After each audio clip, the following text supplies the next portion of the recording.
Hola amigas y amigos, les doy la más cordial bienvenida a Perspectivas Históricas, este espacio para la reflexión y el análisis de temáticas actuales, pero desde la perspectiva histórica. Y bien, como cada semana saludo con muchísimo gusto a mi querido Felipe Ávila. ¿Cómo estás? ¿De qué vamos a conversar el día de hoy, Felipe? Muy bien, Magali, me da mucho gusto compartir este espacio contigo. Vamos a platicar de un tema de una enorme relevancia nacional y de una vigencia porque ha estado en la agenda de la discusión en las últimas semanas, y es el de la nueva escuela mexicana y los libros de texto gratuitos. Así es, como ya señaló Felipe, es un tema muy importante que tenemos que empezar a ponerlo en discusión sobre la mesa, y para ello les invito a que descubramos a nuestro invitado del día de hoy en esta cápsula. Francisco Luciano Concheiro Borges es doctor en Desarrollo Rural por la Universidad Autónoma Metropolitana, candidato a doctor en Ciencias Políticas y licenciado en Economía por la UNAM, entre otras especializaciones. Su compromiso social se forjó en el movimiento estudiantil de 1968, del cual es sobreviviente de la masacre del 2 de octubre, y como dirigente estudiantil en 1971. Con una trayectoria docente de más de 45 años, ha sido conferencista invitado en diversas instituciones nacionales e internacionales. Es miembro del Sistema Nacional de Investigadores y de la Academia Mexicana de Ciencias. Su experiencia técnica incluye consultorías para la FAO en mercados de tierras y la cofundación de Greenpeace México. Actualmente es titular de la Autoridad Educativa Federal en la Ciudad de México.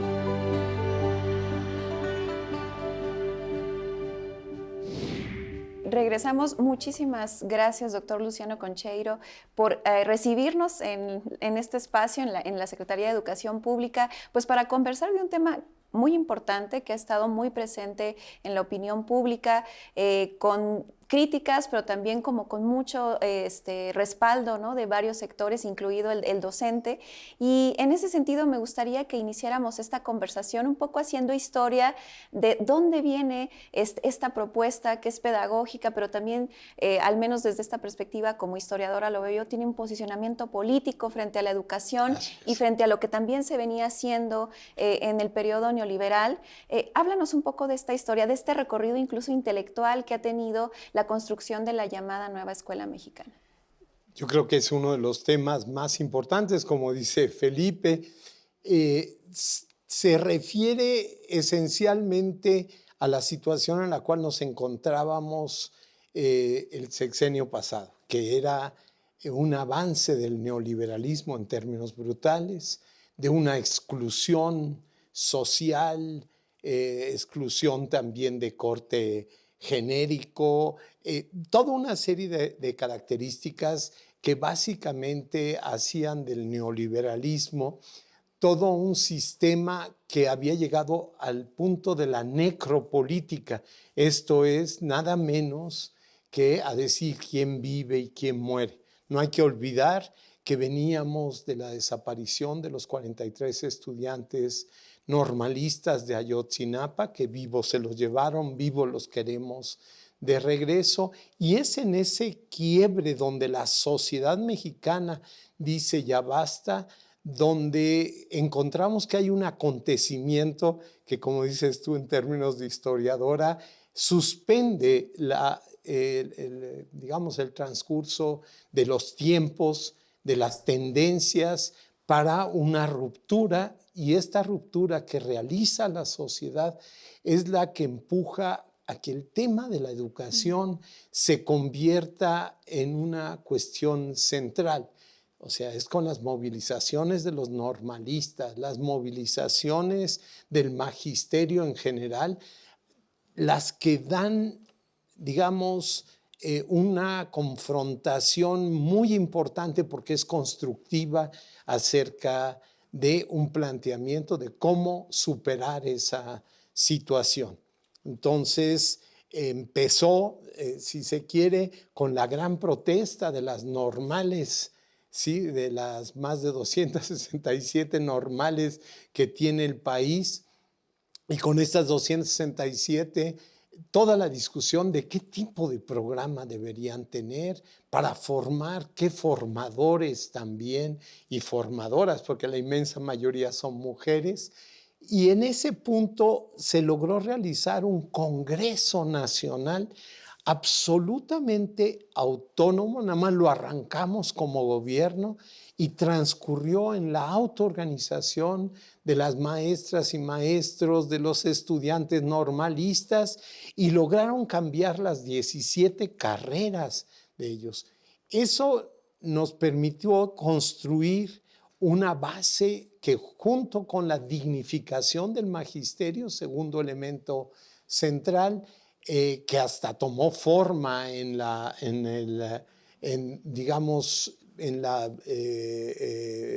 Cámara de Senadores, en todo un planteamiento de la dignificación del magisterio, nos llevó a todo el cuestionamiento y a caer en un cambio que tenía que ser radical, que tenía que ser absolutamente profundo, que no nos podíamos quedar a la mitad del camino y que debería abarcar al conjunto de la educación. Luciano, con todo esto que nos platicas y que es tan interesante, queda muy claro que la construcción de la propuesta de la nueva escuela mexicana no fue ninguna improvisación, como a menudo se ha dicho por parte de muchos de los críticos, sobre todo conservadores, sino que tiene un planteamiento profundo, educativo, pero también filosófico, pedagógico, y que tuvo que irse desarrollando por etapas, ¿no?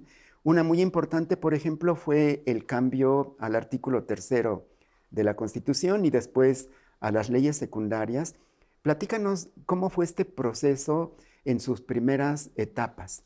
Sí, en paralelo a las movilizaciones y a lo que yo decía de organización, lo más importante fue el planteamiento de cambiar el artículo 3 de la Constitución. Lo digo muy en síntesis. Ahí el punto central era transformar de derecho social, la educación, a un derecho humano. En ese sentido es un derecho instituyente de otros derechos, es la apertura ético-política hacia el conjunto de los derechos para nuestra sociedad, es la construcción de una ciudadanía desde los sujetos y no una ciudadanía construida desde el Estado, una identidad construida desde el Estado. Entonces, en ese sentido, el artículo 3 confiere a las maestras y maestros nada menos que la calidad de transformadores sociales. El reconocerlos en la Constitución como agentes de la transformación social es esencial. Pero por el otro lado, reconocer que los estudiantes no son depósito de la enseñanza, que los estudiantes no son objetos de la educación, sino sujetos de sí mismos. Entonces, la construcción de estas subjetividades para la propia educación es una sacudida general ante un proceso de mercantilización, de cosificación, donde el estudiante es simple y llanamente un depósito del conocimiento, de algo que va cambiando además en términos tan vertiginosos que es absurdo creer que va a poder tener toda la información. No, tenemos que crear espíritus críticos, desplegarlos y cambiar los roles. El adultocentrismo es uno de nuestros gigantescos problemas. Dotar a los estudiantes de la capacidad de decidir qué investigar, qué trabajar, con qué profundidad deberían llegar, es un elemento esencial de ese gran cambio que hasta cambia roles, ¿no? Yo he visto maestros sentados escuchando a sus estudiantes que determinan otra visión. Luciano, me parece muy interesante porque, bueno, ya nos has hablado de cómo la propuesta pedagógica de la nueva escuela mexicana considera desde otro lugar al estudiante, a las y los estudiantes, también al profesor, ¿no? Con un dinamismo mucho más amplio, con autonomía, ¿no? ¿Qué papel juega la comunidad, el asunto comunitario? Que creo que es muy importante, tomando en cuenta que lo que reconoce y sostiene la nueva escuela mexicana es la diversidad de nuestro país. Sí, quizá un paso atrás para decir, la nueva escuela mexicana nace de una consulta a cientos de miles de maestros, de padres de familia, de jóvenes, niños, preguntándoles cuál es tu escuela y partiendo de las experiencias existentes. Aquí nadie inventó el hilo negro, sino es cómo la pedagogía de la experiencia que le llamamos fue permitiéndonos construir otro paradigma de educación. Entonces, con respecto a esto precisamente que nos planteas, el gran giro, digamos, fue alrededor de cómo se expresa la escuela más allá del aula. Y la ruptura de lo áulico parece mentira, pero es volver a una educación situada. Aquí no hubo una sola oposición porque cabe la diversidad ideológica, política, porque es ético-político el planteamiento, es un planteamiento de Estado y no de gobierno, es de transformación del Estado mexicano mismo en la creación de ciudadanía, ¿no? Entonces, en ese giro creo que es donde vamos a encontrar los elementos más hermosos de toda la visión, no solamente crítica, sino también de cómo puedes construir desde el aula un sentido de pertenencia, de cambio radicalmente distinto. Luciano, Felipe, vamos a hacer una breve pausa y regresamos. Vamos a ver una cápsula que hemos preparado para conocer más de la nueva escuela mexicana.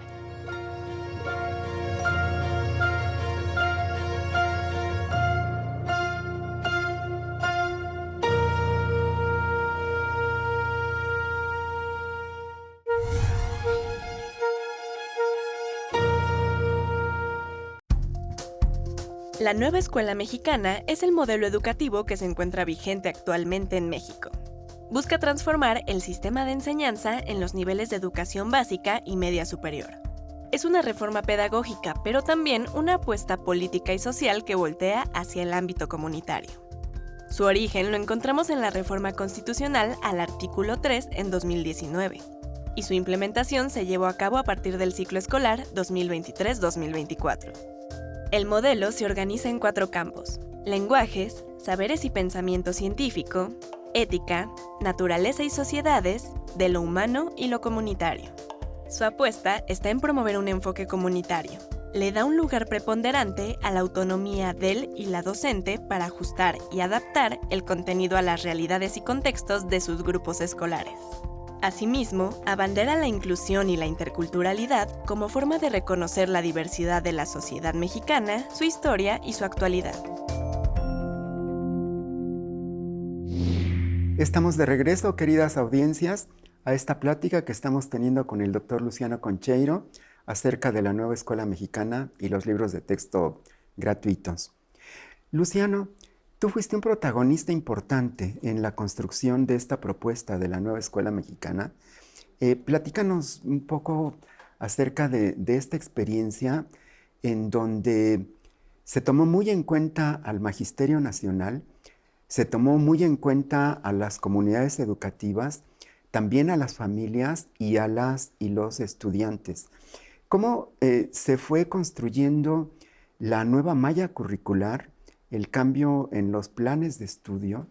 ¿Cómo se superó el individualismo y la formación de competencias para el trabajo, que era el enfoque de la educación neoliberal, con una propuesta mucho más comunitaria, más humanista, más cercana a la comunidad y a los sujetos activos que son quienes tienen en sus manos el proceso educativo en sus distintos niveles. Platícanos un poquito de esta experiencia. Sí, partimos de un planteamiento central.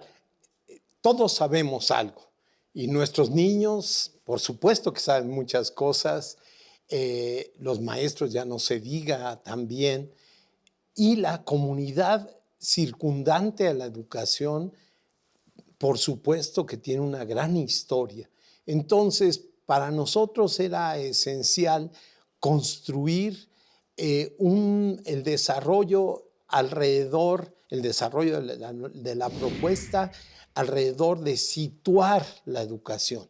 Y situarla siempre iba junto, y se sigue así planteando, a los sujetos de la educación. Entonces, cuando yo hablo de la subjetivación, no es cualquier cosa, o sea, es cómo te construyes a partir del codiseño realizado entre maestras, maestros, el codiseño realizado junto con los niños, niñas, jóvenes, el planteamiento de la autonomía profesional requerida. O sea, todo esto es el proceso de construcción de los sujetos, de la transformación educativa en este caso, pero también en su proyección nacional. Entonces, ese punto de partida es también un punto de ruptura epistémica fundamental de cómo entiendes el papel de la educación en la sociedad.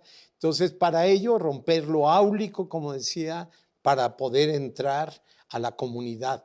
Cómo la comunidad te refiere los problemas que deberían estudiar los niños, niñas, y las soluciones, planteamientos alternativos que pueden ir desde cambio climático y entonces una escuela mal orientada y cómo hacer cortinas verdes para cambiar el clima dentro de la escuela, o que pueden referir, y es fundamental, al tema de la violencia y entonces cultura de paz y en la construcción del mismo, o una de nuestras escuelas secundarias en Iztacalco que se plantea tiempo de mujeres. Discutido por los niños, las mujeres, esto, lo otro. Imagínense la reflexión de tiempo de mujeres por niños y niñas y cómo empiezan a establecer un diálogo entre ellos. Pero imagínense el tema de embarazo juvenil. Y entonces la ocurrencia de los estudiantes fue ponerse una barriga de 9 meses, hombres y mujeres, cargarla durante todo el curso. Cada vez que llegaban a la escuela se ponían su barriga y empezar a plantearse lo que significa de responsabilidad, claro, de esto, cuál es su futuro. Entonces es una construcción social donde intervienen las matemáticas, la historia, donde te construyes a partir de tu contexto.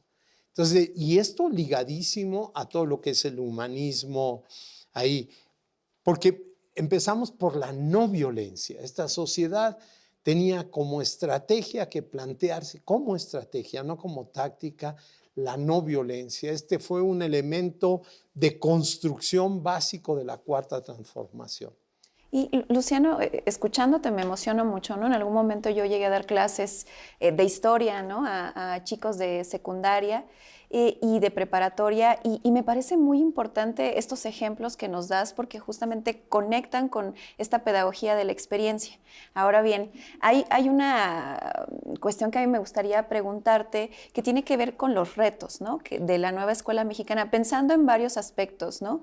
Los retos internos, ¿no? De, digamos, impulsarla y que se lleve a cabo en todos los rincones del país, ¿no? Que se promueva a través de libros de texto, a través de la propia capacitación de las maestras y los maestros también como agentes activos, pero por otro lado, pensar la nueva escuela mexicana como ese faro frente a lo que está ocurriendo en otras partes del mundo, en donde hay una regresión conservadora, ultraderechista, en donde está negando la diversidad, la pluralidad, donde niegan también la perspectiva de género. ¿Cuáles son los retos que ves en estas dos dimensiones? Claro, yo diría el partir de una unidad, no sobre un Estado que construye una identidad para esa unidad desde arriba hacia abajo, sino una unidad que reconoce la diversidad que somos socialmente. Asumir la diferencia, incluirla en tu conocimiento de la realidad, partir de que todos somos diferentes, pero que podemos estar unificados, giró alrededor de la idea de humanismo. Y la idea de humanismo, cuando nosotros le pusimos el apellido de mexicano, es un contrasentido, porque el humanismo es humanismo en general y tiene que ser para el conjunto de la humanidad. No, porque nosotros lo entendemos como una construcción histórica, como una construcción en el día a día y en la creación de una humanidad, como decía Marx, socializada. Esto es una humanidad que se construye en la socialización, o como diría un gran teórico marxista latinoamericano, René Zabaleta Mercado, el punto para construirnos es la democracia. Porque en el ejercicio de la democracia y de una democracia distinta, directa, expresada y no mediada, sino en la autodeterminación, nos permite construir esa autonomía profesional, esa construcción desde los niños de su propia existencia, y eso les da un valor y los lanza.